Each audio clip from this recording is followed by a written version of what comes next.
Survivor News. Survivor News. Survivor News. Survivor News. Survivor News. Survivor News. Survivor News. Survivor News. Survivor News. Survivor News. Survivor News. Survivor News. And we are back this week covering Survivor Season 45, Episode 12. I'm excited to be here with my baby boys. We are welcoming fresh off the court, shooting nothing but threes. We've got Jack, the point guard Atkins. How you doing? I'm good, man. We just took a tough loss in the playoffs, but you know, I did my part. But you win as a team and you lose as a team. Oh, But the big thing is here now. I'm with my real 3v3 squad. My guys ready to play the game, or I guess ready to talk the game of Survivor. If we won our game tonight, we were supposed to play in the championship like right now. So I threw the game. I said I had better business to take care of. But I did put up a smooth 12 points. So probably about 8 rebounds. So okay. I'm a Hopkins Jr. Oh, well, I'm gonna call you Jack Atkins Ball. Listen, and hailing in from the Ardmore, Pennsylvania, we've got none other than the winner of Ghost Island, Beach Cabana Royale, Beach Cabana Royale, hot mess house, it's a hot mess, house. And of course, the fan favorite, the first merge boot of Winners at War, we have Win DZ Holland. What's up? We out here. I'm not gonna be loud. Wendy is sleeping right above me, so we out here for a great episode of Survivor. I mean, some call it great. I don't. I'm gonna hear some hate. But I'm in my feelings a little bit, but we can get there when we get there. There's a couple of church announcements I feel like we have to get to. Jackery, you were just with Jeff, the Propes. Was he there? He was. The Propes was there. How was the private screening, Jack? Man, it was such a good time. I gotta thank you guys again for hooking it up. A lot of fans were in attendance, which was super exciting, but it was like a intimate sort of setting. We got that, front few rows were reserved, but I was there with a friend, and when we get in there, I'm like, we got to get as close to the front as possible because Jeff Probst might be here. Unfortunately, they locked up our phones immediately, so we weren't able to take content. But we watched the episode, and then Jeff Probst came out and answered some questions that people had written and submitted in the audience, and also just fielded some audience questions.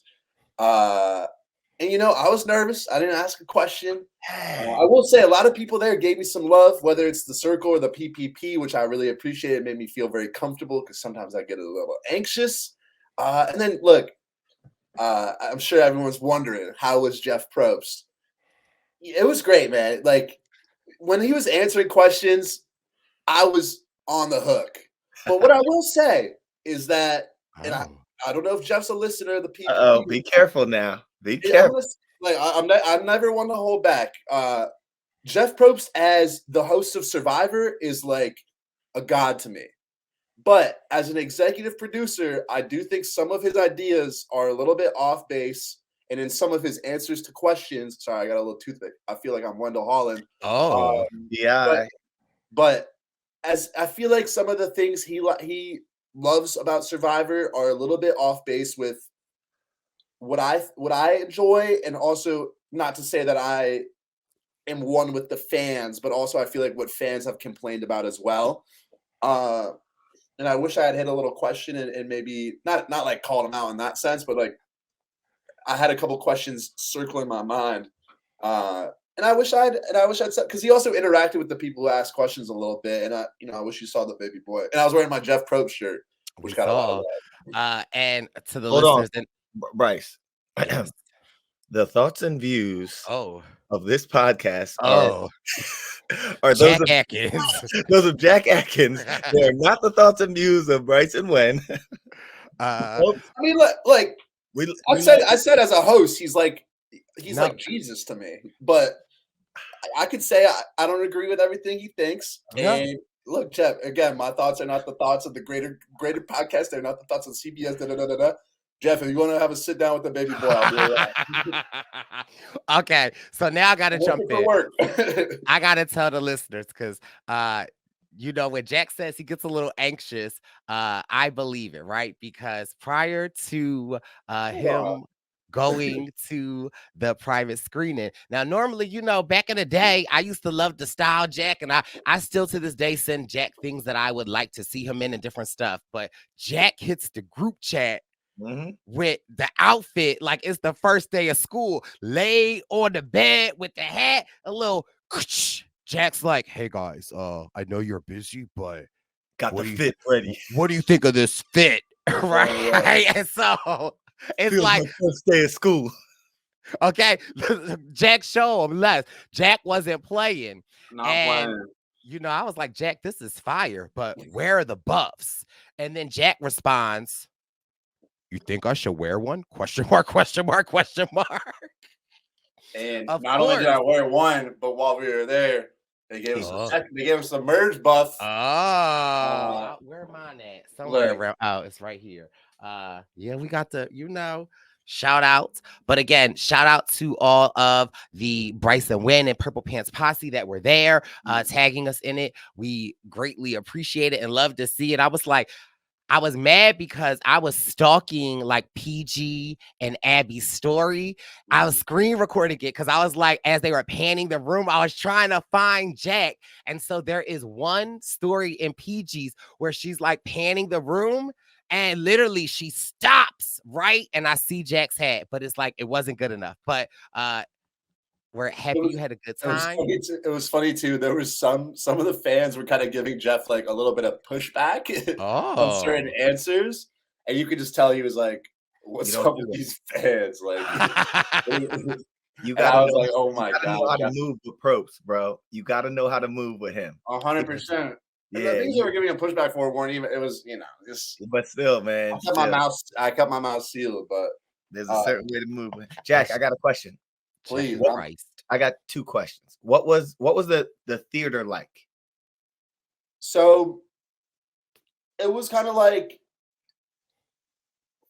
pretty narrow room, and then there was sort of like the bottom little section, the upper section. It was maybe 12 rows of like seats, probably 8 seats per row. So pretty small. And then up front they had the big screen and kind of a space in the front for Jeff to hold court. But it was nice, and they had snacks and water, and then they had food for us after too, which was great. That's dope. I saw PG, and I saw Abby, and I saw J Maya. Was anyone else in there? No, that was really it. And I was fortunately able to sit with J Maya, and so we held it down. I felt it was like when I was at the front of the line, because we had to wait in line at the front to get in before they started the run. I popped my head out, and J Maya's way in the back of the line, and I'm like, "Oh, what's up? What's up?" I go over, say hi. My friend's holding down our spot, and I was like, "Are you here solo?" She's like, "Yeah." I was like, "Just hop in with us."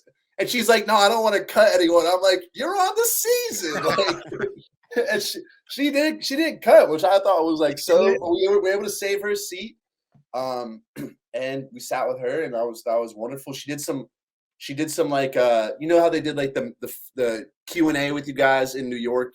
She did that with them with the media team. The media team was super nice, and J Maya had some fantastic answers to their questions too, which I thought, you know, we didn't see a lot of her headspace during the game, so it was cool to hear her articulate some really good thoughts. Nice. We love it. We love J Maya.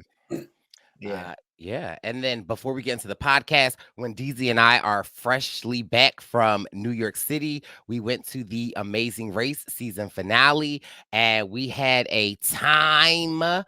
Time was had. Shout out to Kim and Penn, Lulu and Lala. Shout out to Lewis. We got to meet Lewis and Michelle for the first time. Shout out, spoiler alert, if you have not watched The Amazing Race yet, or you're waiting for the pit stop coverage that's coming this Sunday, you can fast forward 15 seconds. But shout out to Greg and John, the winners of Amazing Race season 35. Truly amazing. And you know, Rob and Corey were in the building. We had such a great time. I just have to say, like, shout out to the Purple Pants posse that listens to Brooke and I's pit stop coverage of Amazing Race, because the love was felt yesterday. Again, you know, I'm not an emotional person, but by the end of the night, baby boy was just busting out crying with the amount of love that we received yesterday. So again, just shout out to the Amazing Race cast and, you know, the Amazing Race family, and to the Purple Pants podcast pit stop. And Brice was crying in the venue last night, Jack. I mean, I personally, I would never, but I respect it. I wasn't under a speaker. Under a speaker, we saw you. Well, under the speaker is because the audio's just hit, the acoustics are hitting different, and it really amplifies the emotions that you're feeling. And look, I might mess around and cry at this finale because I got some horses in the race, and if things go south or they go north, I'm gonna be emotional. You're gonna cry either way. I love to cry. As an actor, whenever I cry, I try to channel it and really push it towards whatever it may be. Yeah. And go ahead, Wendell. Oh yeah. So a lot of people recognize Brice in the building, and it was really cool as a kind of an outsider to watch my boy, how he moved in there and how he knew so many people, and how they all knew him. And I think that made Brice a little emotional. So Evan, if you're listening, I got a video of Brice crying. If you want to splice it in, let me know. But it was good. It was great. It was a great time. I got a little emotional. I just turned around, thought I was by myself, and I was busting out crying, and then Wendell just happened to be right there. So it was a little awkward. But also, again, we love Rob and Corey, and I really want you, Jack, to introduce Corey to Xander, because I feel like they're the same person. I love them. Corey? Is that the son in that pairing or whatever? Yes, the son of Rob and Corey. I think that Xander and Corey are the same person. And speaking of emotional, and speaking of Jack crying under a speaker, if you are going to be in Los Angeles next week, the baby boys are headed to LA for our finale. We have our welcome party December 19th at Third Base. And if you've been to Third Base, you know the vibes that it gives. Very immaculate, very fun, it's going to be a time. And then all roads are leading to the end of Survivor 45 and the end of the Brice and Win Tour 45. We're going to be at Cork and Batter on December 20th. We do have tickets still available. And so listen, if you around, you should know the vibes. Come spread a little holiday cheer with your Survivor News trio. Unlike Jack and Wendell, I promise I will save you a seat. Listen, man, we got the parties at Third Base and Cork and Batter. It's gonna be a home run. I kind of see what you did there. There's levels to this. It's very much levels. But yeah, so we're so excited to end this another amazing season. So if you are in, on the West Coast, come pull up and mess with your baby boys. We'd love to see you. We've got some surprises in store. And just most of all, we are excited just to end another season of Survivor News and another season of Survivor. Our DJ Caution, is ending his world tour. He is literally flying from the UK straight to LA. He could go home. He's been on tour for 3.5 months, but he said, I am flying directly to y'all. So we have to show our DJ Caution some love. And listen, ski it when you see me, you try to see what's up. Okay. The vibes is going to be wonderful. All right. All of that's out the way. Yeah. Now let's get into this episode, because I saw some hand holding, Brice. Don't listen. I'm not even about to do that. And mind you, I gotta cuss some of the listeners, not the listeners, but I gotta cuss some of the Survivor fans out this episode too. I got a lot to get off my chest. I saw some leg holding, Brice. Listen, what we're not doing, okay? I've never even done that. Listen, because my mother-in-law, Miss Eva, she watches the podcast, so I'm not gonna get out of character this episode. I saw a romantic Listen, lunch on the sands. Wendell. listen, I ain't see nothing. I just Easy. saw 3 friends. I saw 2 astronomers and a friend on a helicopter. I saw I a actually, man. Bryce, I actually thought Austin was third wheeling from my angle. Listen, So you might make it a double date. thank you. Okay. You know what? Let's get into it. I'm gonna keep you honest. I'm gonna tell them how it is because I saw a lot. How is it, Wen? Right. How is it? Let's dive in. We gonna dive right in? Okay. Why not? I don't know why. I just went from crying to now you, but go on.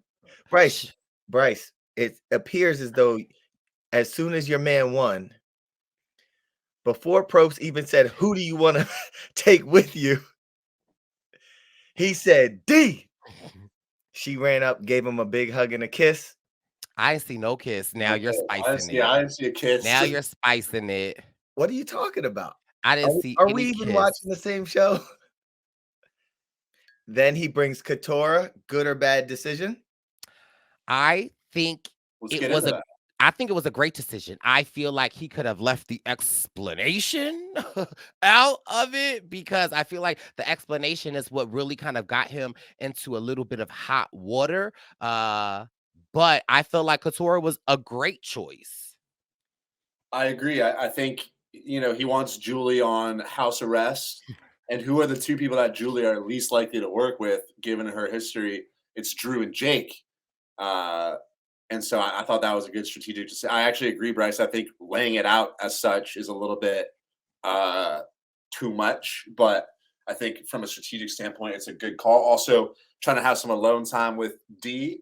According to Wendell, I feel like Katora is a nice person who's going to be a decent third wheel. Whereas if you have like Jake, I mean, he might, I feel like the ambiance would not be as strong in terms of a romantic afternoon.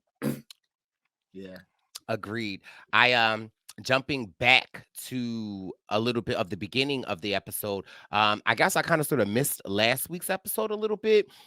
When D got back to camp with Mama Tina, I missed them acting like they were pissed at each other, right? That was the beginning of this week. Or the beginning of this episode, because I was getting ready for the Maze Race. I missed all of that, right? And it's like, that's so amazing. And when Mama Tina, that is Julie, decides to start pulling people one-on-one to talk, I just thought, I thought that was kind of sort of a good idea. I love it when we get into these spaces and it's like, what's the point of acting, right? Like, hey, yo, I need to come holler at me. Let's talk. Yeah. And so what I was surprised to learn is that, again, I forget that we're viewers, right? Like, I forget that, like, what we see, the rest of the people don't see. And it's like, how could people not see that Julie is D's?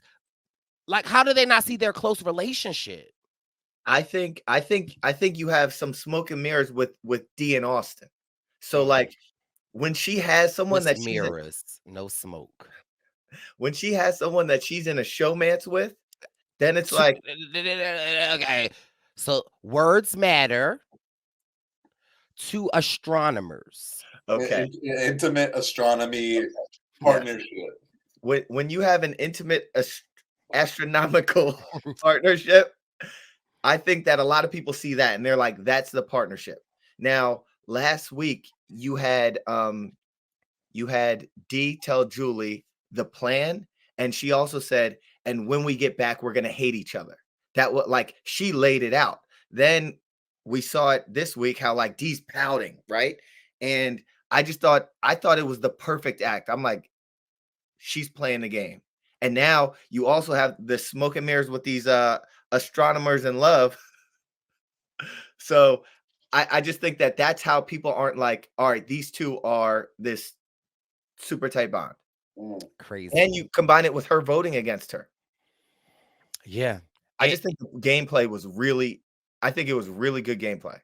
It really was. And so I'm sure everyone like me watches the Survivor Instagram, right? And like they've been posting these flashback clips. And so I've come to the conclusion the clips aren't at random, right? Like, I feel like if you watch the episodes, there are something to them. And so this week they posted the Johnny Fairplay when his brother came out there. They was like, she gone. She She died, dude. gone, not grandma. And I'm like, how could this relate to this episode? But then when Dee and Julie are on that walk, and Dee is like, they believe that I told you. And she's like, listen, I said on my mom, I said on my grandmom that like it's not there. And baby, if you are not following Dee on Twitter, Dee was like, my mom, after I swore on her life was survivor. Wow. Crazy. So Is that her actual? That's not her actual mom, is it? that's her actual mom. Her her mom own texted her that. That's incredible. And so I just made that connection. I was like, oh my God. And then I was like, wow, that's why they posted it. And then they also posted the legendary, a couple of weeks ago, the legendary Eliza one. Where like this not a stick. And so mind you, this one was, I feel like, a little looser base, but that was the episode where Bruce didn't play his idol. They also played Rob and Amber.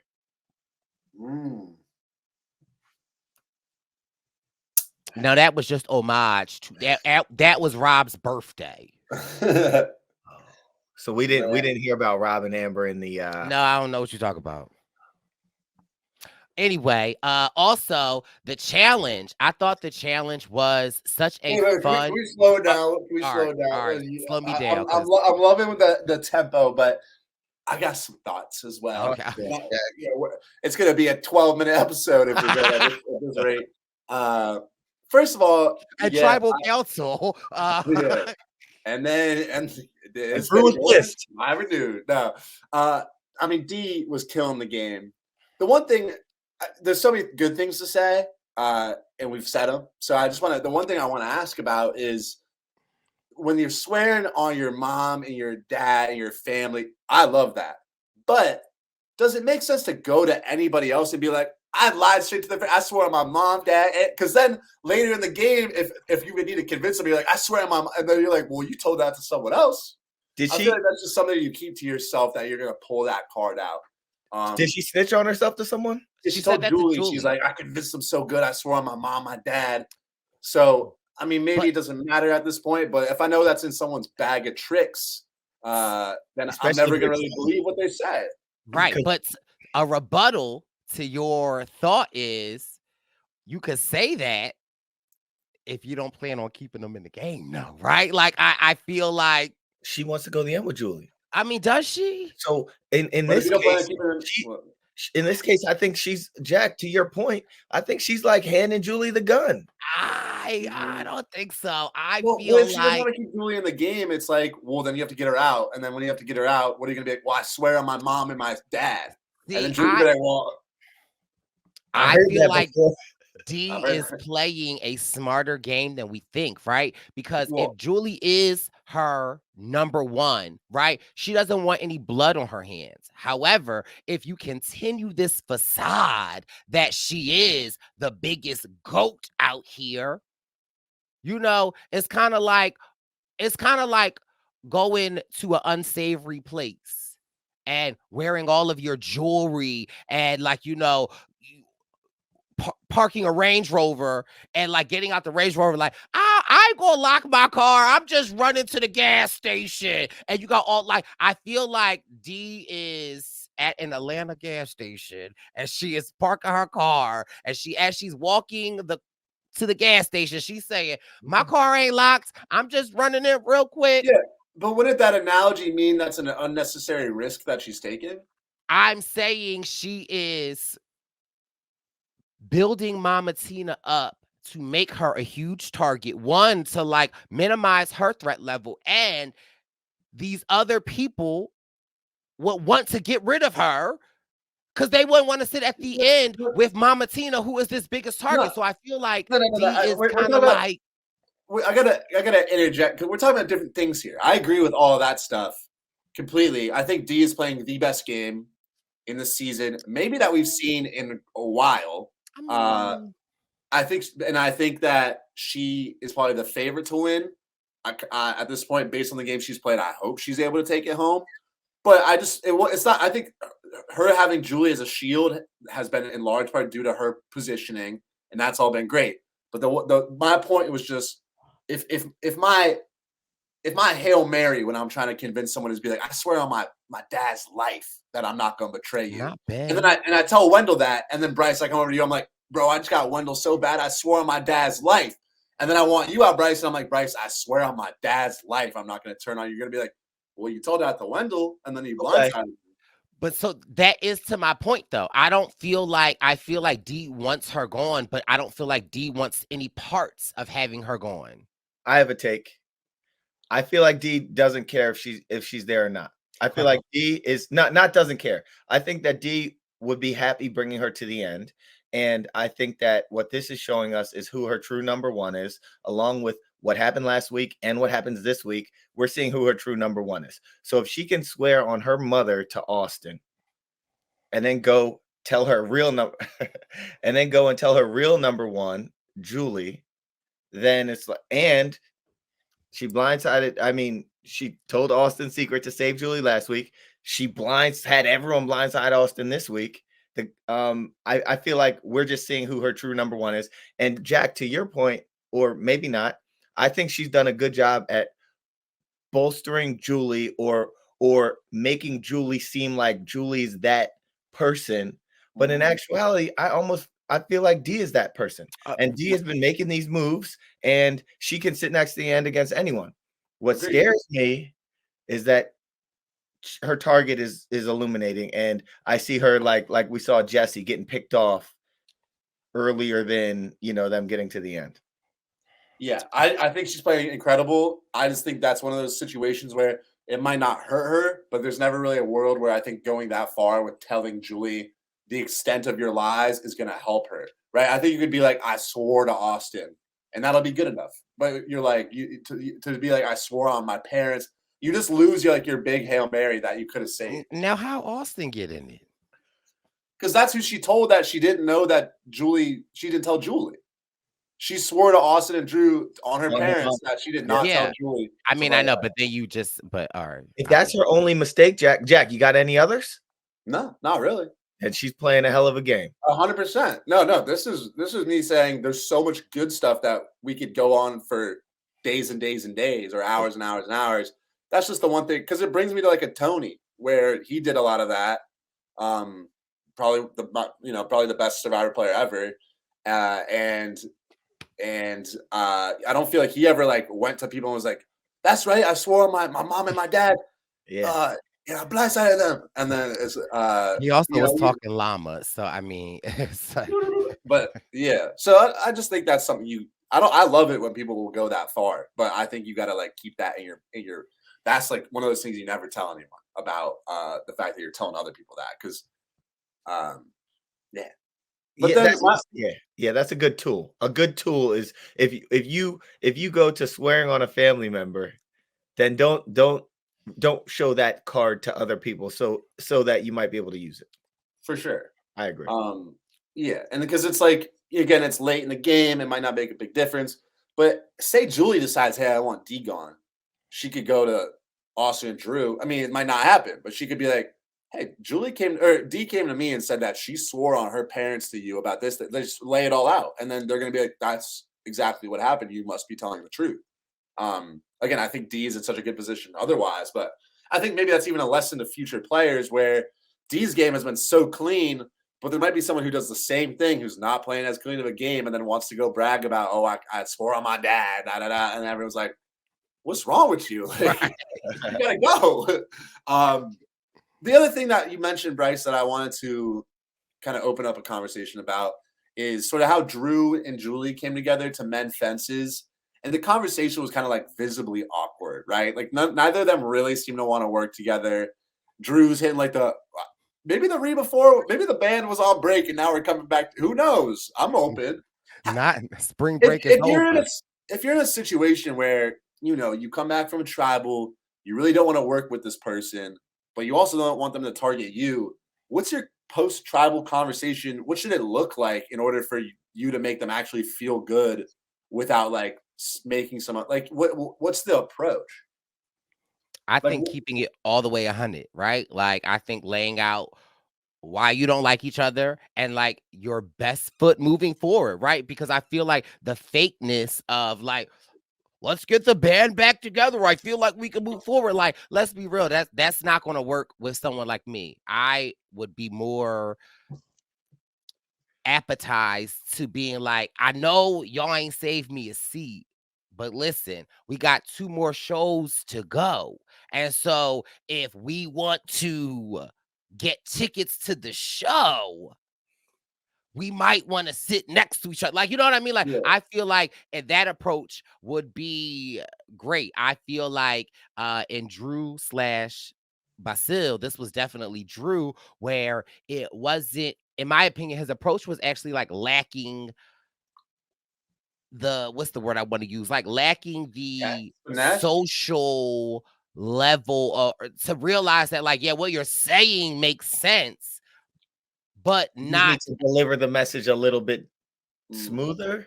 right. Well, I'm just saying, like, it lacked, like, I don't want to say Finesse. empathy, but like finesse, or like it lacked the personal touch, right? Like what you're saying makes sense. And yeah, sure, we should do what you're saying makes sense, but also it's like you're forgetting the fact that y'all just lied to me and tried to get me to go home, and now you just want me to jump on board. Like it was just missing that like Yeah. personal touch. I think it's a hard spot because if I'm Drew and I'm like pretty set on getting Julie out because I think she's the biggest target, like what do I tell Julie?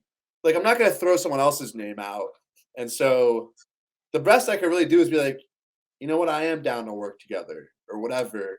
But then I guess maybe you just give it a little more emotional emphasis and like really have a heart to heart and then still try to go for her anyways. But if I was blindsided by someone and they came back and was like, well, I'm down to work with you, I was like, all right, what do you want to do moving forward? And they're like, I'll let you know. I'm going to be like, yeah, you don't really want to work with me then if you don't want to have a plan. And maybe that's the nature of the game. You just have to make someone feel as good as they can with like, because obviously Julie was blindsided by 4 other people. So maybe you say, maybe it's like a right now things are shaky, but down the line I see potential for us to work together, and we just got to get there. What if you hold off on that kind of game talk for a minute and just rap? Just good move, Julie. Yo, you did that. Yo, all right. Like I respect it. But How'd you pull it off? I don't know. Maybe talk about the move a little. Like maybe just talk to her. When you come back, it seems more authentic that you're like, I see potential for us. Whereas when you come back after trouble, where you try to vote them out, you're like, I still think we could. It's like, but I mean, I don't know. I feel like there is some sincerity to that because I also feel like, in the game of Survivor, if you aren't talking strategy with me, then you're talking with someone else, or you're not a real player, right? So I mean, I don't know. That's a hard. Yeah, what I'm saying is, I'm saying you get there, but you start a little lighter, or you start with like more like complimentary on this big move, like, and maybe you dig, maybe you find a way to dig a little bit as to how she pulled it off, because still, it was Drew's belief that they just didn't do a great job of acting, and that Julie just picked it up. So, yeah, I don't know. Like how'd you sniff this out? I don't know. Anyway. Yeah, it's complicated. And then we have the reward challenge, which we know how it shakes out. I won't harp on that for Brice's sake.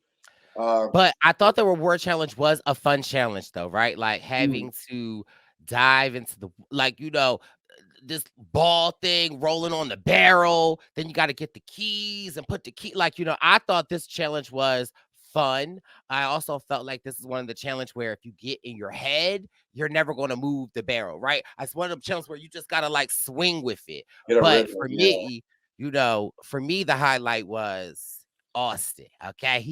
He went out there, and those soft but hard hands came right in handy. But, it wasn't just the soft but hard hands. It was the gentle but luscious lips for me. Okay. He's got a nice smile, a nice bite, and you had to collect multiple keys, right? And so if your hands are holding on to the ropes, where are you supposed to put the keys? And so around your wrist. Okay, this week, your baby boy is the keys. Okay. And I'm not Austin, reacting. wants to put me in his mouth. No. That's wild. No. Those don't look like keys either. No. You know what, Brice, Isaiah? First of all, it's like a scrunchie. He could just put it around his wrist, but he'd rather put. I'm not even. Go ahead, Brice. He was in motion. It might be hard to put your hands up in, but that doesn't excuse the antics on Brice Isaiah's behalf. But so listen, although I might be mad at my man, did Brice use 2 different photos? He got light skin Brice and dark skin Brice. Just whatever flavor Austin might want. One was taken during the summer, the other one was taken during the fall. Okay. I was there. And so shout out to Austin for winning, showing again that he is a competition beast. And I'd like to just take this time to address the people on the Reddit, to address the people in the comments, to address the people on the X. Okay. Now, although I might agree with a part of what you are saying, what we not gonna do on Beyonce Giselle Knowles Carter's internet is come for my man Austin, right? Like, I feel like there's time and time again, I feel like I have to like remind the people that yes, this is a game, and yes, however, Austin playing with his heart, okay? Because he's got a mind, body, and soul. And Austin playing with his heart does not take away from his game. So what I'm not going to stand for is y'all coming at him talking about, oh, he used to work. No. First of all, to all y'all people that's typing all that stuff in there, please remind me what season you played. Because I would like to rewatch the season and tell you about yourself. Because what we not doing is having no Austin hate. Now, mind you, I might throw a little couple shots his way. What? But I know his mother, Miss Eva, so I could do that. But what y'all not gonna do is tear this smart, handsome, talented, caring, loving, giving, handsome, beautiful, smart. You said getting smart. the N to the B to the A at the University of Chicago. And somebody in the comments said, you know, he might have D's attention, but does D have a U Chicago hat? Okay, rest my case. I think there's a lot there, Brice. Amen. I think And Wendell, you can be a part of the crew to get it too. So fix what you about to say. I think there's people come to the game with different game styles. And I think when you look at the D Austin dynamic, you have I think you have Austin, who is a very smart, nice, handsome, genuine, loyal, funny, attractive, I think sexy. I think you have Austin, who's like, he's a very guapo. Guapo. Okay. That's handsome in Spanish. I think he's a good human, right? And I think he's a sweet like a sweet human, right? Like a good person. And I think you have D, who is probably also a good person, but I think she puts game first. And in his case, I think he's putting like genuine feelings for a person first.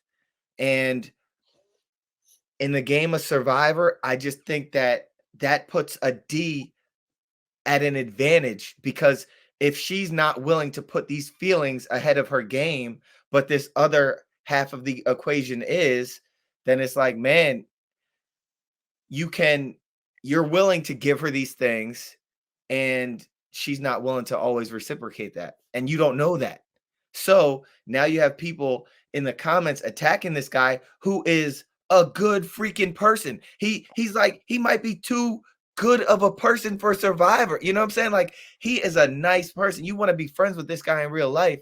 And so you have the comments attacking this guy for Who is being a real person, right? Like, so that has emotions, that has Yeah. feelings, and like, so yeah. So I feel for you, Brice. And that's one thing I wanted to talk to y'all about is like you got somebody that's just a genuine good person getting attacked, and then you got somebody who is playing some survivor. And I don't know if D's getting any flack about it, but like I don't know. I just think that Yeah, I agree with you, right? And again, D came to play. And so I take my hat, kudos off to her, right? And Austin came to play, but also I feel like again, if y'all thought my adjective list for Austin could not grow any stronger, this episode, seeing him talk about whatever y'all want to call it, something to I don't know whatever they doing over there with him and what's the girl name Z K, whatever her name is. I think I got emotional again, right? Where we get the montage of Austin growing up and like being a little chubby. And listen, okay, he was cute chubby too. Okay, if I was in the 4th grade with him, anyway. Okay, enough. There was such a level of relatability to him being like on this island with her and saying like, I never thought I would be able to like talk to a beautiful girl like that. And like, I just, for me, just with self-esteem and just like not being seen and just like that montage of Austin really touched me, and it humanized him in a way that I hope that the other people can see that like, yeah, he might be this tall, built, handsome, beautiful, funny. What about his hands? Long but short hair, soft but hard hands, big but soft lips, right? Like, he might be all of these things, but like he's still a growing young lad, right? Like, and it's like we've all been there. And so for me, it's just like my heart grew even more enormous for Austin. Yeah, I think you covered everything. I love Austin genuinely, so seeing him get hate, I think is ridiculous. I think up till this point, he's played a phenomenal game. I mean, some of the even like the more subtle moves he was making throughout the game were really strong. His name like never really like still hasn't even come up essentially. I don't think he's received a single vote, and he's been a physical threat. He's managed his threat level super well.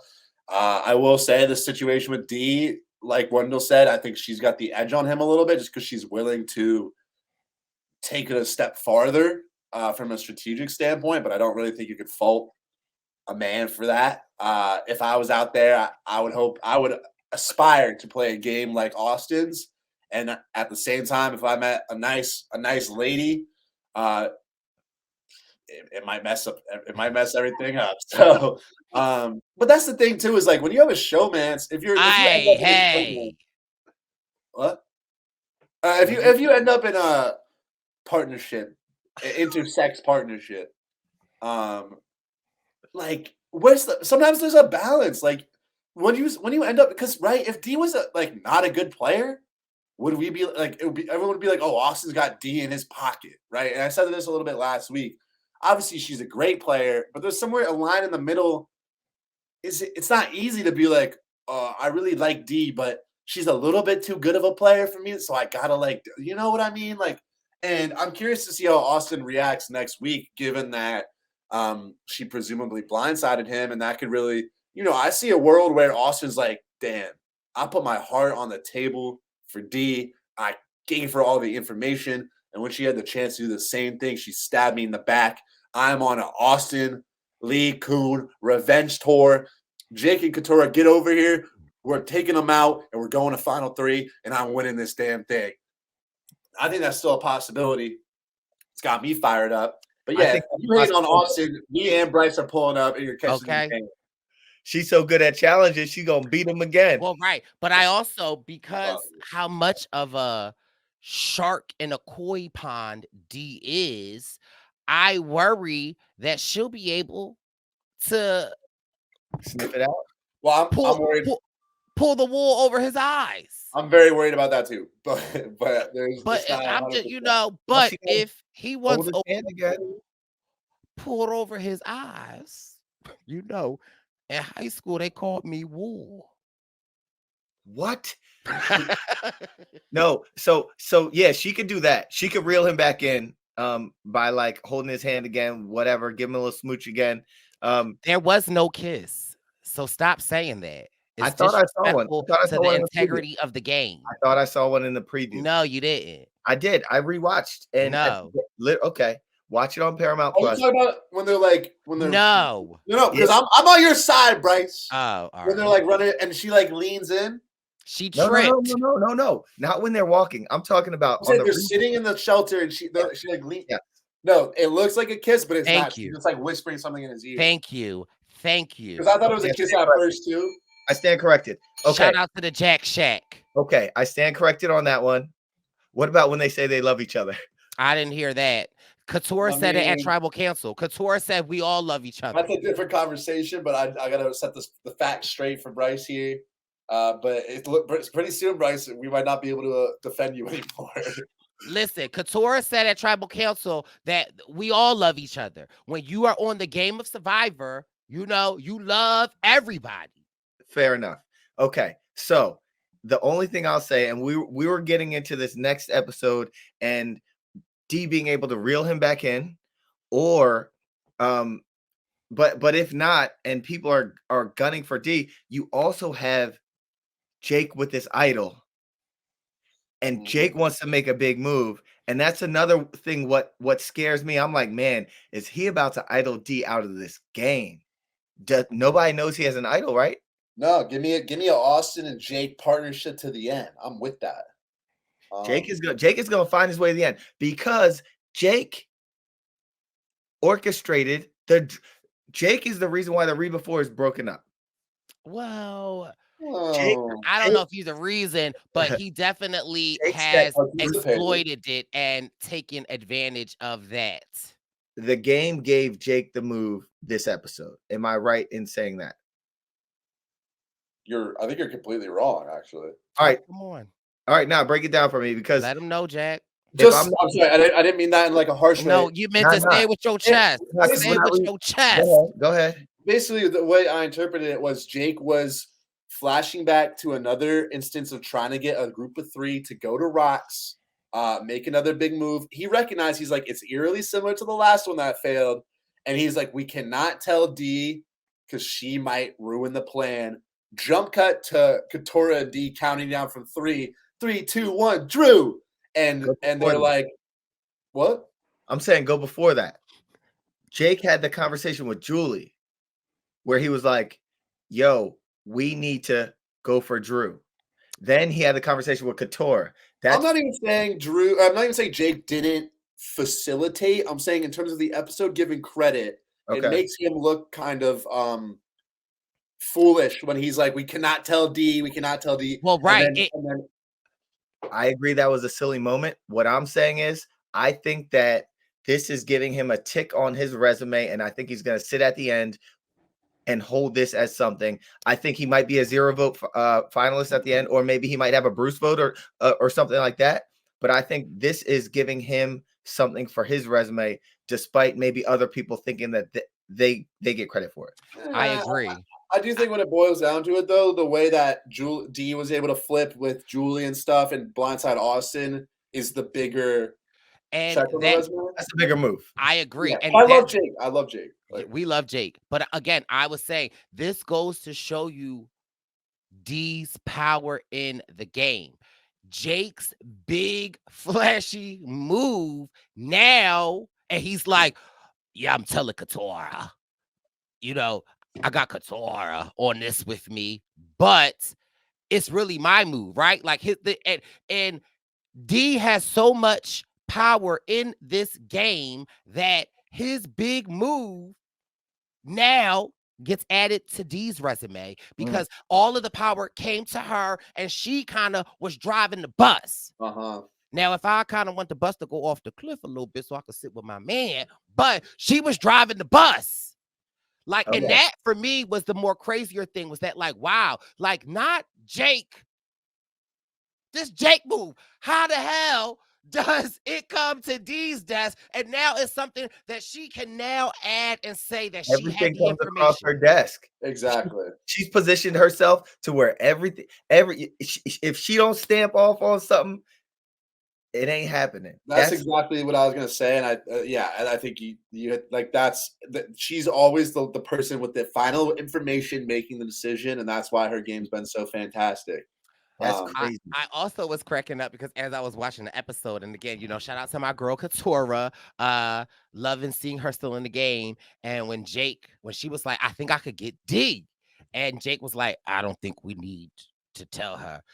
The only person that popped in my mind was Jackery Atkins, and Jack was like, the second Katora gets information, she just gives it away. And I was like, she ain't gonna do it today. She gonna stick with Jake. 2 seconds later, hey girl, cause you know it's Drew. We got to get Drew out.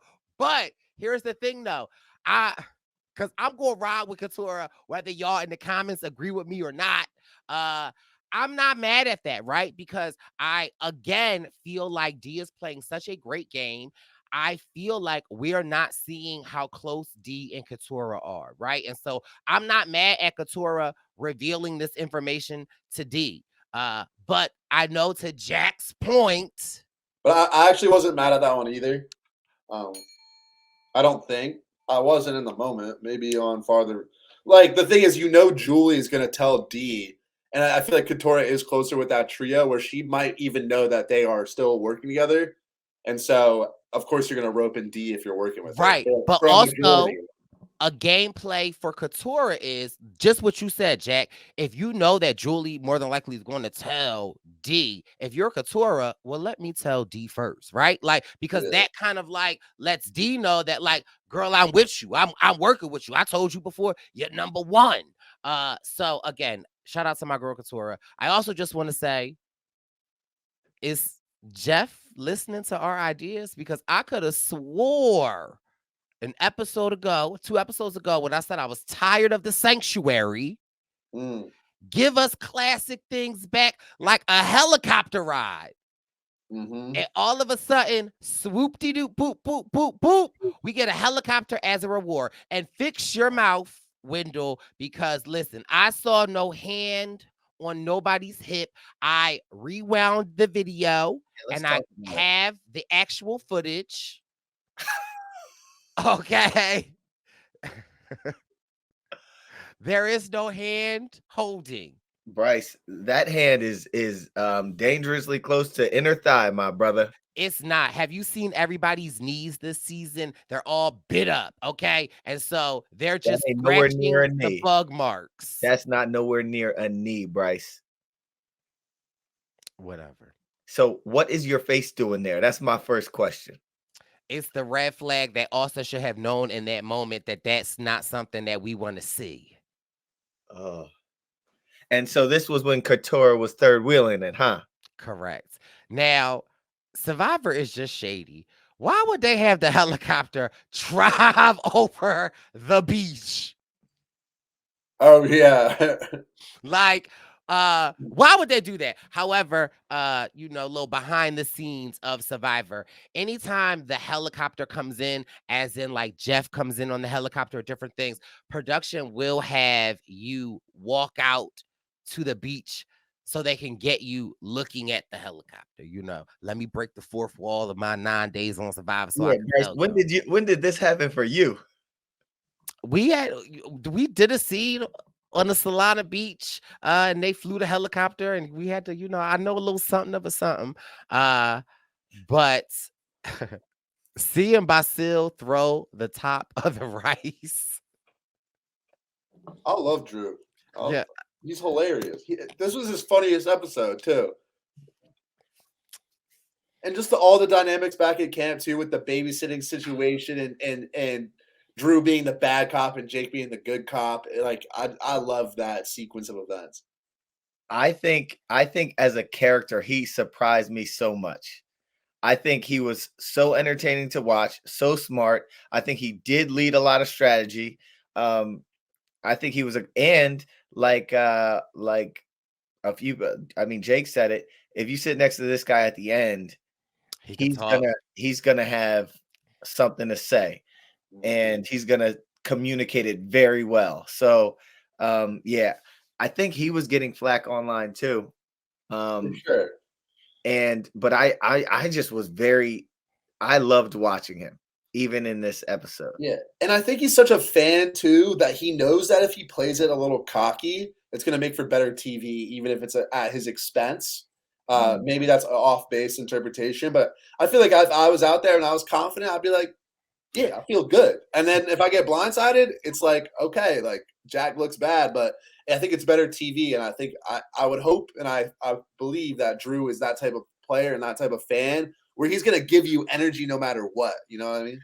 I say yes to that. I say no to a part, though. I saw a tweet of his. Oh. It was an interview. I think it might have been with Gordon or somebody where he said when he got blindsided, he was so mad. He didn't talk to the cast for like 2 months after. Straight up. Like he was livid. Damn. So yeah, I saw that tweet and it was like a video of him saying this, and I was like, dag. Because I mean, when he goes out, he don't look back. I think Couture's like, sorry, Drew. He don't look back. Kelly's like, he's pissed. Yeah, homeboy was upset. And I'm not mad. Maybe that rescinds my previous point, but at the same time, I still love players getting bitter. You know what I mean? Yeah. For me, it tells me like I get voted out, I'm not talking to you for 2 months. It's gonna be a hell of a game, you know. Drew sound like my type of person, okay? I don't want to like Austin. Why are you with D? Like Drew and Brice are in the same boat.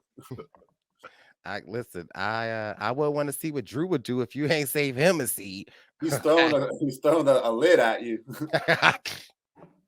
He lost that thing. But with all that being said, also before we get into the immunity challenge, I just wanted, when you're talking about the reward challenge, I really like that slide puzzle they had. I haven't seen anything like that. I love a slide puzzle. I had no idea how you were supposed to do it, and I'd love to try it. But we get into the immunity challenge. Maybe Carson with his new puzzle business will send you one for Christmas, Jack. Shout out to the baby boy Carson Garrett and his new endeavors with his puzzle making. I think he launched it like a day ago, and I think today he posted he had 350 orders. Okay, we love to see a young king thriving. So do your thing. Do your thing. Wow.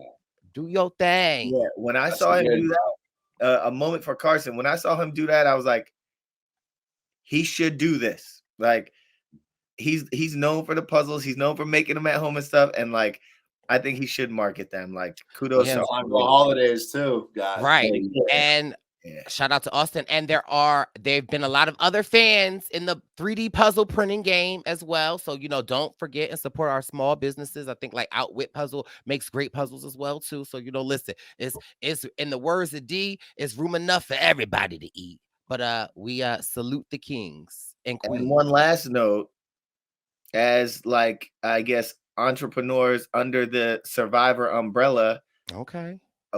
I got mad respect for every enterprise that pops up under the Survivor umbrella, including but not limited to Carson, RHAP, Adam Klein, Brice. Like I think this is pretty cool how a game like Survivor can create these little enterprises. That's all. Right. And I mean, not for nothing. And it's like, I appreciate anybody hustling and doing their thing. And, shout out to our baby boy, Jack. And if you are, like Underdog Fantasy, you better check out Jack's. Hey, they're not paying me. They're not paying me for that, Bryce. No free press. Ooh, we rescind that. No. Shout out to Underdog Fantasy, but no free promo, unnecessary. But your baby boys making business moves. But go to the immunity challenge, sponsored by the Survivor Sanction. We get a new challenge allegedly where they got this big plank with the ball at the end, and they got one leg balance it, and outlast everybody else. We end up with an Austin and D showdown, and there's some smack talking, and they go for a while, and D emerges victorious. And there's still some friendly smack talk that follows that too. But before we get back to camp, anything stand out about the challenge to you guys? I thought it was great. I didn't know what Basil was doing. Wendell, you'll need to help me with these words because all I know is bump, bump, bump, bump, bump, bump it up. Pump it up. Bump it up in the came to get it on. More by all to get it Get it on. up. Dun it, dun it, dun it, dun. Bump, bump, bump, bump it up. That's all I got. Okay. For sure. Jack, you don't know? I mean, I reckon it said bump it up. Oh, it's actually pump it up. Pump it up. That's what I didn't enunciate well. I said pump it up. Somebody in the comments, Jack, gave you like very sound advice about like how to figure out. They was like, if he rapping, it's not gonna be Mary J. Blige, Destiny's Child, or Whitney Houston. That is fair. I take that in. Well, yeah, I wasn't gonna guess any of those. I figure it's a guy, or perhaps a group. Oh, it's a guy. He has a. Some would say he's a one-hit wonder. Give me another snippet because I was kind of blanked out because that's my natural reaction when the singing. You're a jerk. You're a jerk. You're a jerk. You're a jerk. I can get down to that. What was it? Pump it up. He's a one-hit wonder, and I'm supposed to know. Do your thing, mama. Do your thing. Hey, do your thing. I'ma do my thing. Hey, do your thing. I'ma do my thing. Hey. I mean, look. Okay, I'll give you one more hint. He has a podcast. He has the #1 urban podcast in the world. The podcast might be. Wait, what you say? I was joking. Oh, it sounded Joe Rogan. Oh, no, you're close. His podcast is JBP. The JBP. Whoa. I mean, I assume those are his initials, but it's okay, Jackery. No, look, I was gonna say it was giving me shades of like a little Run DMC. And I know it's not them, but I feel like can we at least acknowledge that maybe it's the similar genre, or am I tripping? It's hip hop. So I mean, Run DMC. Well, but there's sort of like a little growl going on. You know what I mean? Like pump it up, like. Stop digging your hole, Jack. I had to put my own spin on it, bro. Run JBP. Joe Budden from the Joe Budden podcast. Oh. Yeah, I mean, okay. The one thing I will note about the immunity challenge, I really, really liked the smack talk. And when it was down to D and Austin, and she was yapping, it reminded me of a challenge that was down to me and Dom, and we did a lot of trash talking, like in a lot of the challenges, but like there was one that was down to the two of us, and we just didn't stop talking for like 20 minutes. Oh. Yeah, I love that. Smack talk is good for the game, but in Survivor, it's tough to do. You know, especially if you lose. Yeah. So then we get back to camp, and we already talked a lot about this in terms of like Drew and Austin's overconfidence, Jake's plan, and how that kind of gets overstepped. The one thing we didn't really talk about too much is sort of Dee's decision on whether to tell Austin or not, and we end up kind of ambiguous. Sorry, I think I'm lagging. We end up a little bit ambiguous where they have the conversation, but we don't really see if she tells him. A, what do you guys think actually happened? And then B, do you think that like under that assumption that she made the right decision? C, Austin and I have a trust built, so there's nothing that I would do that Austin wouldn't know about, especially if Austin was loyal, kind enough to share with me information that mattered, the type of person that I am. I'ma tell him everything. I'ma give him everything. So, what's mine's is his, what's his is mine. Okay. My body is his body. So, do with it what you want. Take the information. So, about the conversation between Austin and D on the beach, I think I saw some tweets about it. I think that because he asks her like, "Who are you voting for?" and she gives him a look. I don't think she tells him, or I don't think she tells him the truth. I don't think Austin knew at tribal council. I think it was a true blindside. I also feel like because they could have edited, right? And if Austin and I are very close, right? And so if the way that we're so close, he wouldn't ask me who I'm voting for, right? Like I just felt like the edit was playing with us a little bit in the sense of I feel like D definitely didn't tell him, but I also feel like D could have led him to believe that like they're not voting for the same person because like if we working together in the way that with Austin's puppy brown eyes, his long eyelashes, his Let's keep it perfectly rolling. structured face, like him looking at her, turning and just saying, Brice. I mean, All right. D. This isn't a role. This isn't role play, guys. Let's. All right. Who are you voting for? I thought I found that to be odd. You found him asking the question to be odd?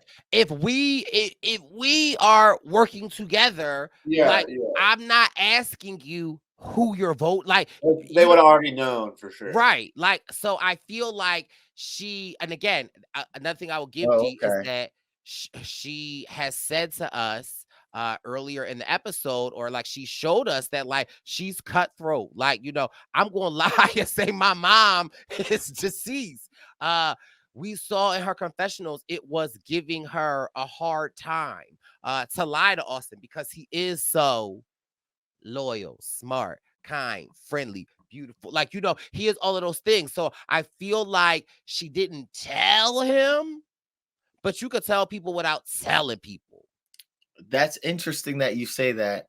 I didn't think that, but I think you could be right. Jack, what do you think that do you think that this I wonder how long the conversation was. Not long.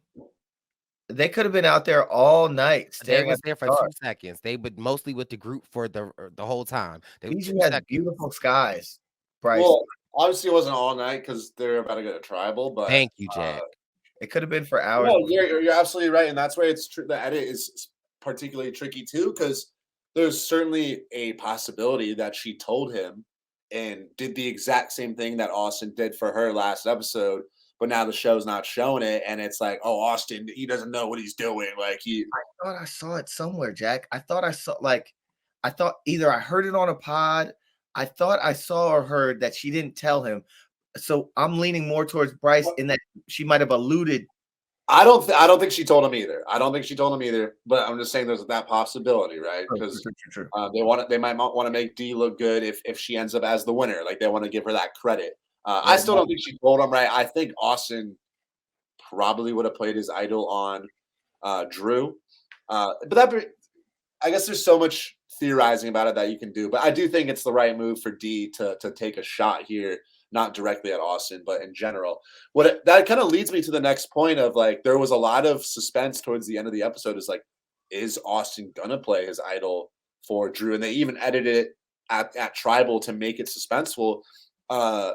Given Austin's position in this situation where he doesn't really know the blind side's coming, but he also has to play this idol, this Tribal, what did you guys think about the potential options for him here with his idol?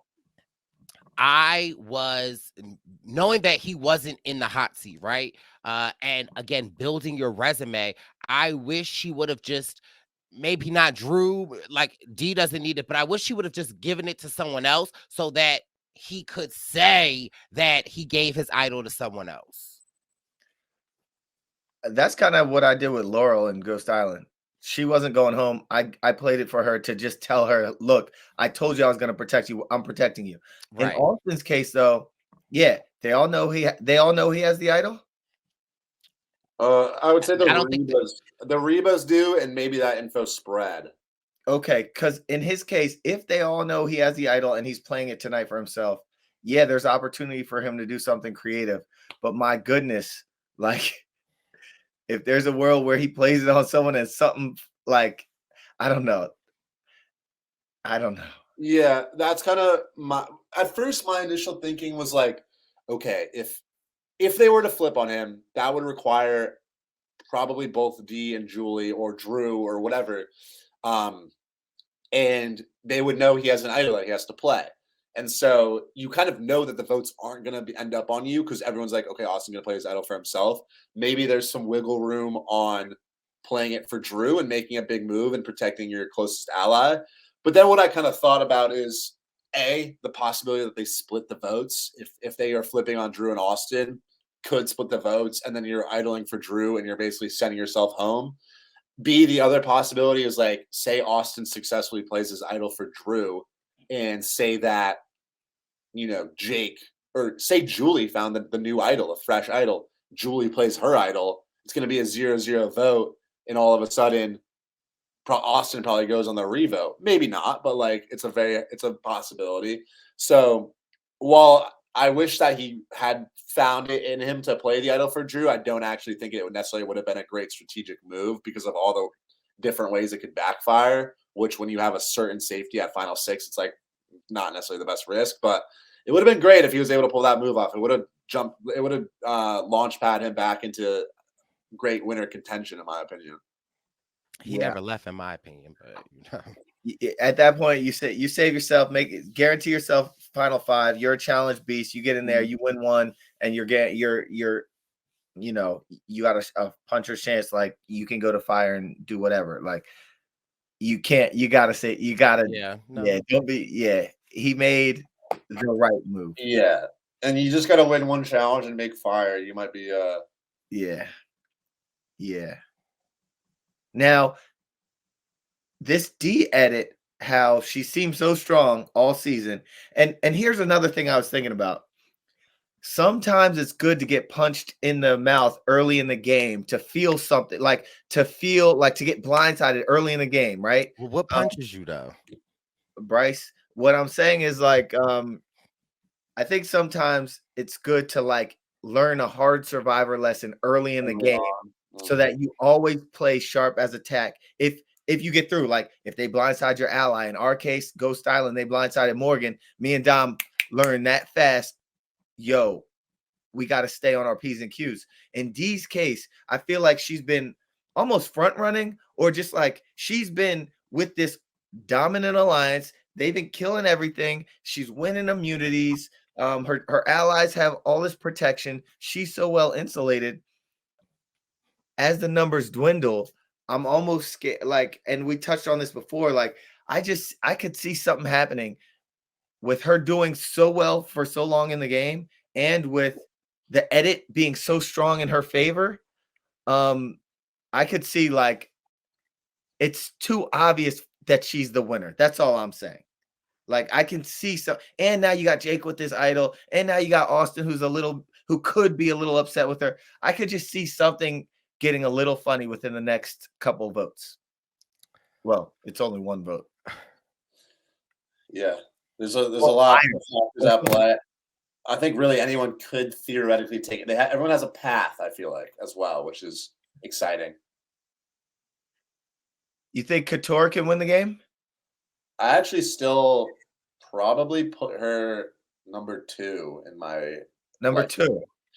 I mean, look, I don't think her game, if she wins the game, I don't think it's going to be a very strong win, to be honest with you. But what I do think could happen is that I think Julie has a huge target on her. And I think Julie probably goes either this round or the next round.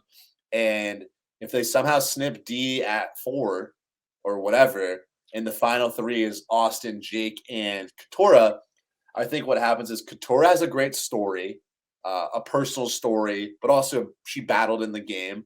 And she never really had agency, in my opinion, which is a huge factor, but the jury might respect it. Austin has been shown time and time. Austin's story is kind of very similar to Xander's in mine, where I guess he played a very strong game, but a couple missteps or whatever towards the end, and maybe the jury doesn't see the strong parts of his game, and they see him more as like a lover boy. But he They got don't really Reba wanna on vote the for jury. But he got Jake. Reba. Yeah, well, Jake is to this day, his story has still been very like Owen Knight-esque, where he is a scrappy player and like an intelligent player, but it's been Charlie Brown time and time again where he's ready to kick the football and gets pulled out from under him. So I don't think Jake has a lot of winner equity. And then if Katura could really lay down a strong final tribal, I think in that trio she has a good shot of winning. Man, I don't know if I necessarily agree. I think Katura, like, I think her story and I think the strength that I think she would give a hell of a speech, right? But I think if you have an Austin sitting there, he's got Rebas that will vote for him. I think you have Jake. I feel like Bruce will vote for him over either of them. I just think that I question. I don't know. I think we would have to really look at the jurors. Yeah, I hope you're right, because I mean this episode too, after a big episode for Katura last episode, she wasn't super visible this episode either. So looking at it from like an edit standpoint, I don't get too deep into like the edgic stuff, but I just kind of see what I see. My Like, question is, Mama Tina, that is Julie, right? She's this threat because a lot of people like her. Right. So like a social threat, right? Like because resume wise, and again, I'm not being disrespectful, I'm just literally asking, right? Like it's more because it's like she's beloved. Yeah, because people love her. I feel that's what I've gotten. Yeah, like people love her and connect with her. Yeah, and that's kind of a dark horse for me too, because it seems like if she gets to the end, she might win, especially if there's no D there. I'm just wondering right now how her path looks. She reminds me very much of the late great Sunday Burquest, where in her season in the edit, she didn't really get a lot of credit and a lot of respect. But in hearing people's reflections on the seasons after, Sunday was like always had her finger on the pulse, was beloved by every single player, and was a threat to win if she got far. And maybe that's what happens a lot with the older woman archetype. But I worry for Julie in the next couple of rounds. But if she can get to the end, I think she's got a great case too, especially if she like cuts D or whatever. Who was in Erica's season? Who was the lady that was close to Erica? Heather. Do you see similarities in Heather and Mama Tina? No, not Julie is a lot more. Now, I'm sure Heather did some strategic stuff that we didn't see a whole lot. But not only is Julie a little more active strategically, she was also just in the numbers a lot more. Like she's kind of been in the majority like every single time, damn near. Especially if you consider her idol play as like being in the majority. I don't know if she's ever voted wrong. Whereas Heather was kind of like chilling. And also, I think the players like her more. Yeah. And also, I mean, Brice, you got her. She has the idol play. Even though D tipped that off, if D's not sitting at the end, she has her idol play. And then if D's not sitting at the end, maybe it's because Julie does something to D. So now it's like, I got my idol play and I sniped D. Well, yeah, right. I think that was still the deal for me. If she was a part of getting rid of D, then like that's all she wrote, right? Like, so yeah. But I just was curious just to actually like talk about what Mama Tina's, because it just seems within the last episode that all of a sudden that she's become this threat. And I mean, I see it because again, it's not just a strategic game, it's a social game, and so there are a lot of things at play. So what I remembered from Ghost Island was like, sometimes you look at when you're in the mix, sometimes you look at people and you're like, man, this person's a threat, but in real, like, an outsider will look and be like, yo, this person is not a threat. I remember there was a time we were sitting on You say that to say what though? I'm gonna say it. This is my man too. There was a point when we were like, we can't let Sebastian get to the end because everyone loves him so much. What season was that? Ghost Island. Seb. Seabass. Chris One of the Noble. greats. Brice is funny.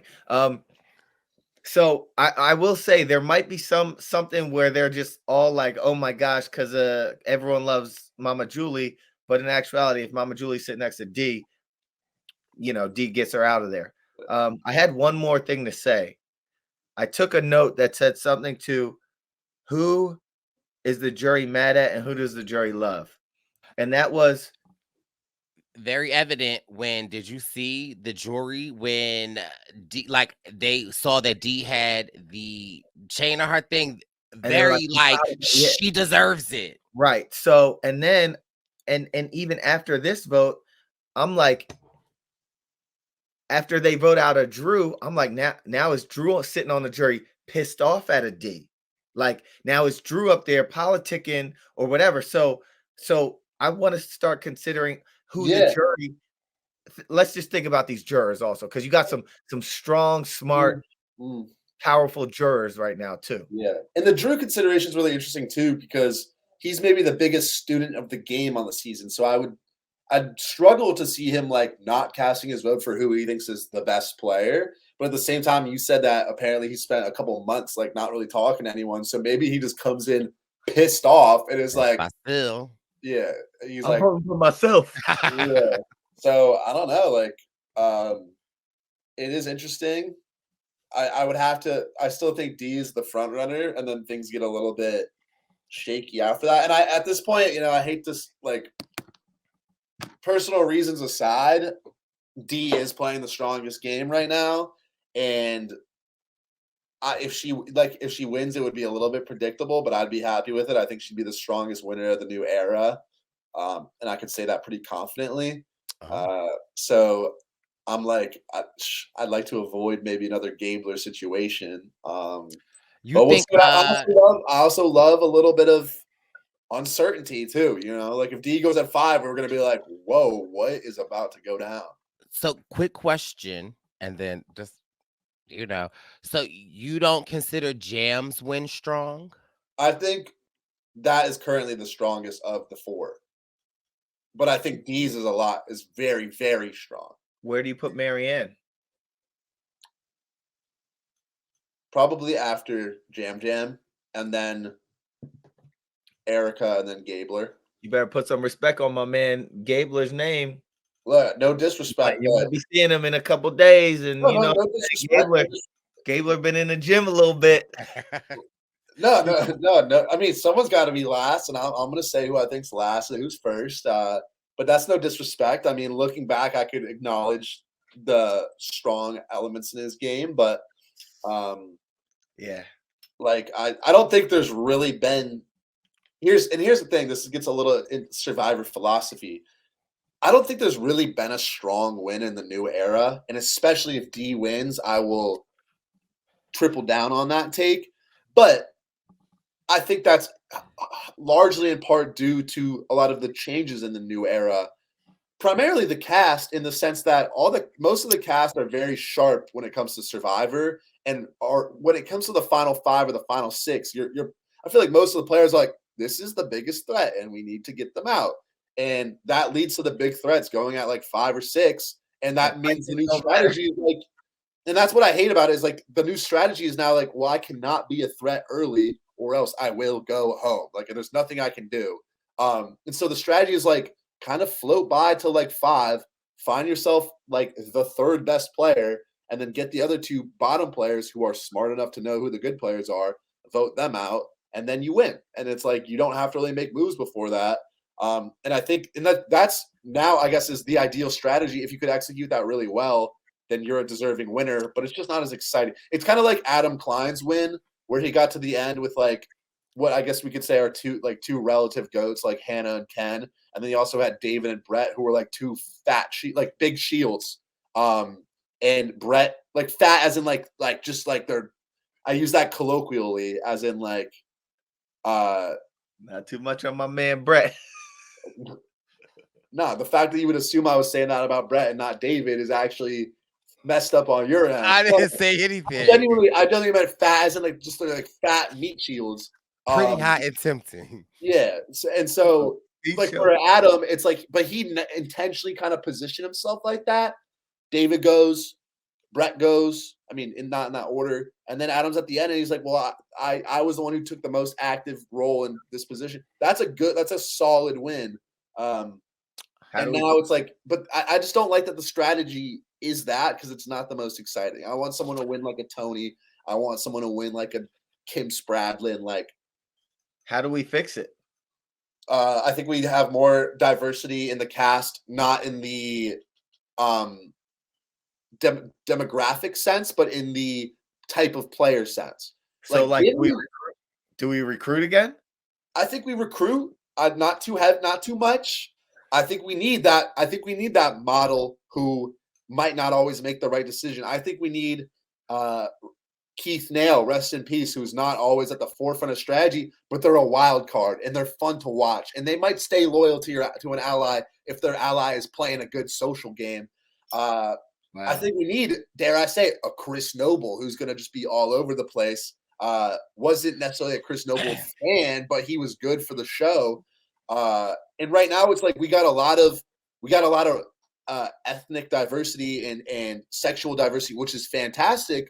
But when it comes to like people's knowledge of Survivor or even their careers, there's actually not that much diversity. And I think it's kind of stagnating the game. And at the same time, when it comes back to a lot of the controversy about like the fire making challenge, Jeff introduced the fire making challenge so that a big threat can survive at the end. But the players are smart. What that really means is the big threats now have to go at 5 or 6. And now we're just left with like a random fire make challenge. Yeah. Jamal and Rob Sesternino were talking about how now, like, you know, they did the fire making thing. Now they could change the game up by taking it away for a little bit or something. I hope. And that was a bit of a rant about all that. But I just think, right, in the new, actually, this brings me to the question I was thinking about asking Jeff of like, with the changes in the new era, there's no themes. You know, you're reusing a lot of like challenges. You're reusing a lot of twists.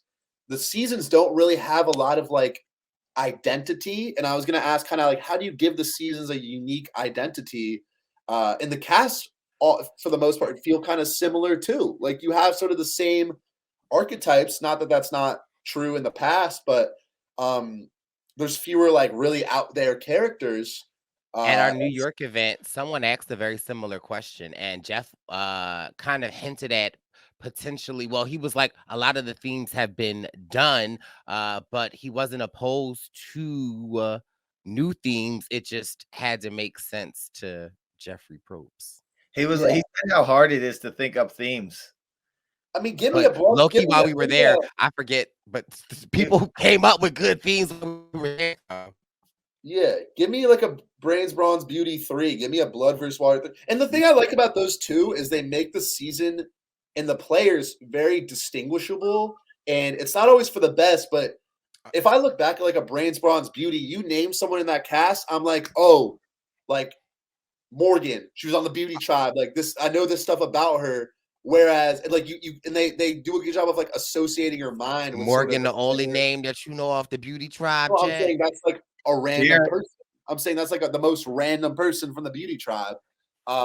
Whereas if you name me like a season 42 pre-merger, I'm gonna be like, my mind doesn't really jump to anything that they did because I barely like know what tribe like, and I'm a fan, but I'm like, if you name me the 4th Buddha season 42, I'm like, I don't know if they're on 42 or 43 or 41. Like there's not as much of like a distinction that can be made.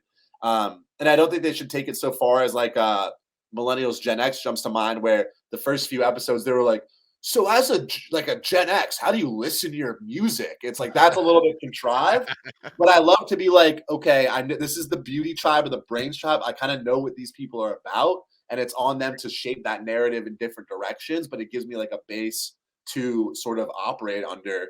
But yeah, what would be your thoughts on a all queer season?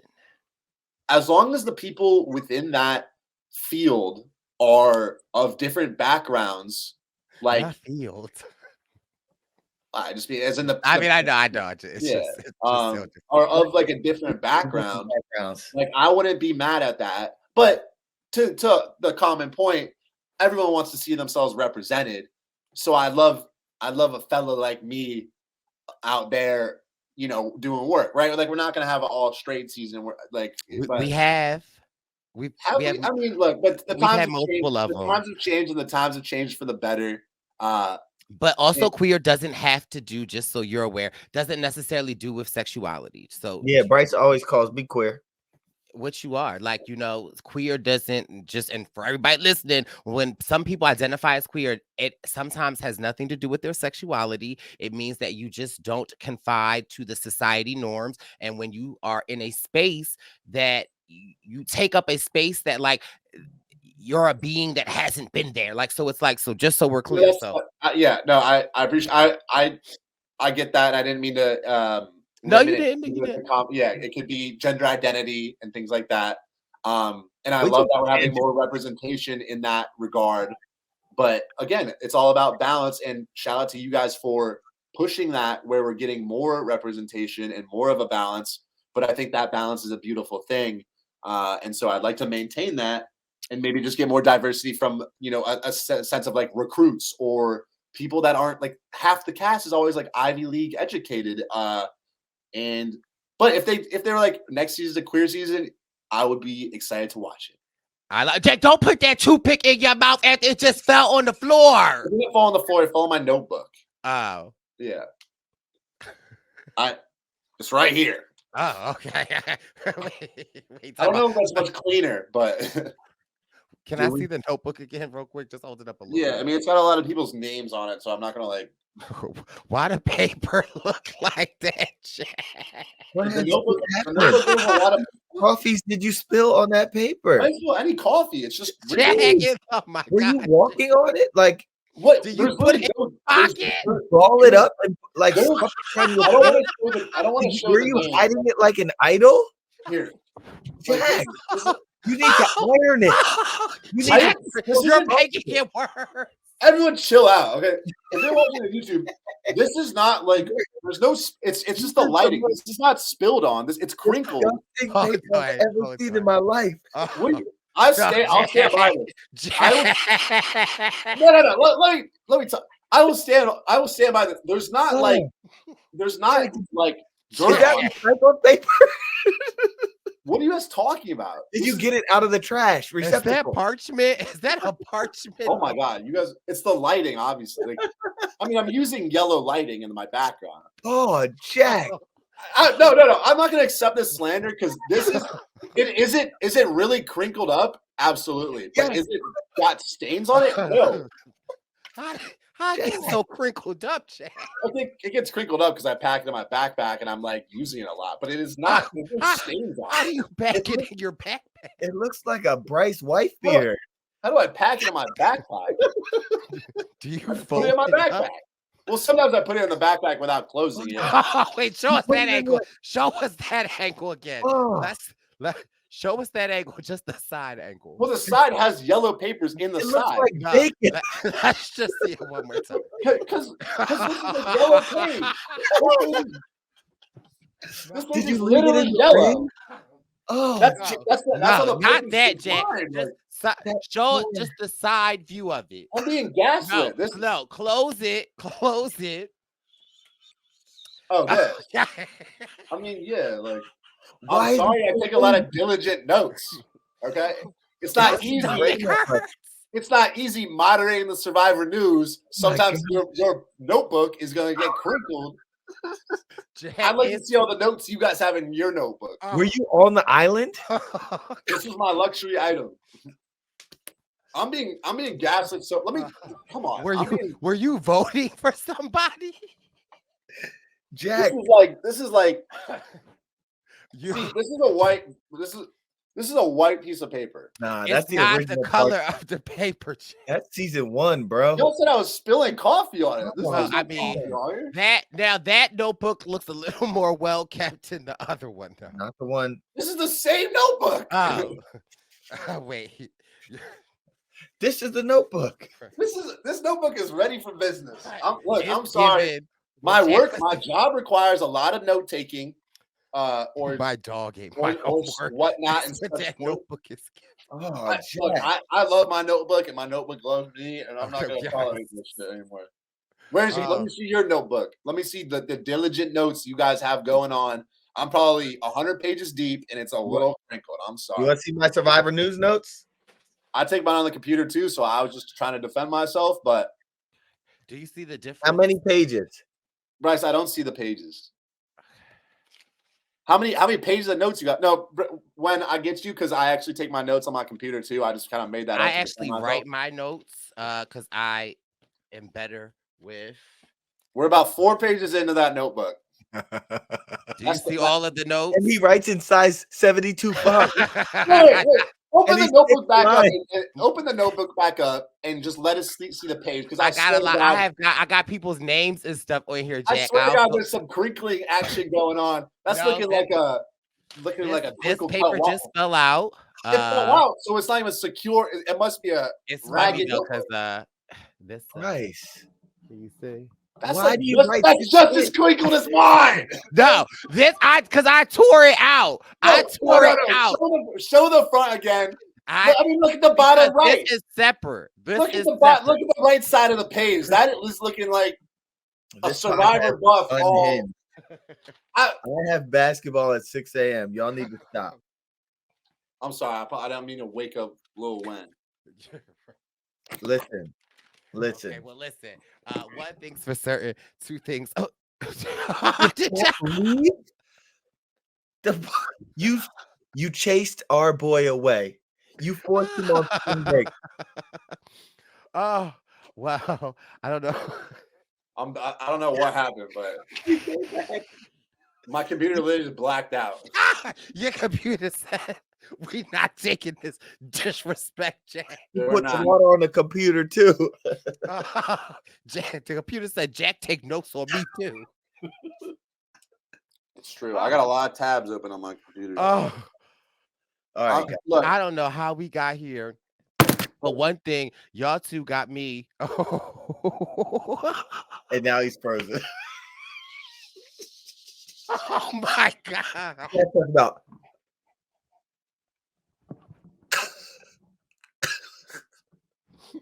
Oh, look at his mouth. Jack is giving these.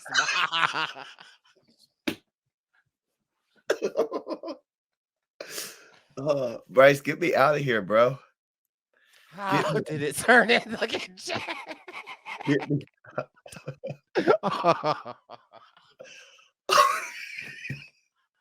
Is he okay? I hope our boy is all right. Oh, Jack. Oh, man. He's not taking the disrespect anymore. Oh, I am dying. Okay. Okay, y'all. Sorry. It's late.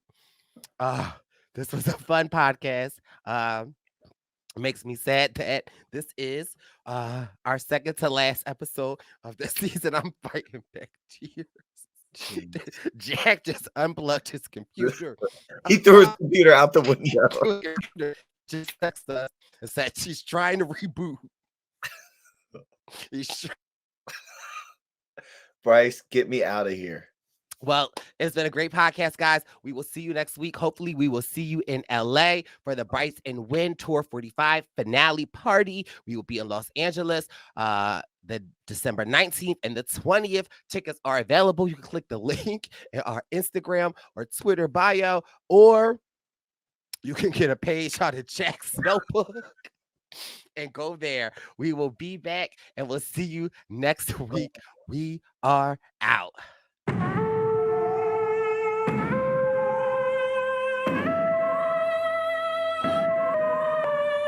Survivor News. Survivor News. Survivor News. Survivor News. Survivor News. Survivor News. Survivor News. Survivor News. Survivor News. Survivor News. Survivor News. Survivor News. Dot, dot, dot.